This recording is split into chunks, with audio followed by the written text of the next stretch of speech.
Tumblr user Not Horses.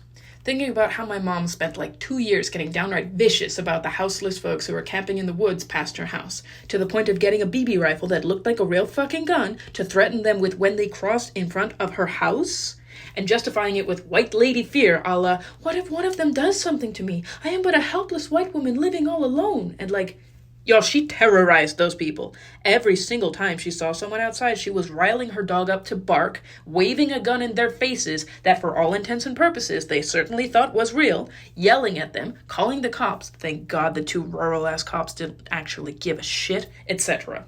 And she justified it with fears of womanly fragility and inability to defend herself, and I believe how afraid she was. She talked about fearing they would break into her house at night and sexually assault her, and I believe she was legitimately afraid of that. She's been victimized in many of the ways she was afraid of being victimized by them.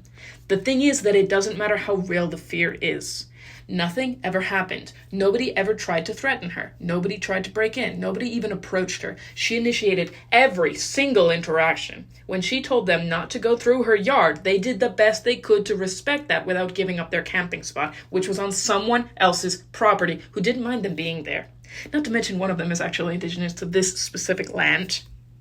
She was 1,000 times more threatening to those people than they ever were to her, but her fear of them was still real, and that's exactly what made her so dangerous. I need cis women to internalize this ASAP. Your fear is real, and it can and will hurt others. Your fear is real, and it is harmful. Your fear is real, and your hurt is not deserved, and you still need to grow and heal and prevent it from causing harm.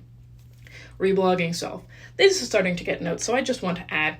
This woman is bright and bubbly, she's pretty and young looking, she's charming and charismatic, she's smart, she's successful in tech, she's got a nose ring and tasteful tattoos, and she dyed her hair blue, she had an undercut for a bit, she's fashionably androgynous, she's got queer friends, and she's an ally. Hell, she'd likely be queer herself if not for the Gen X, I don't like labels, brain rot and internalized misogyny.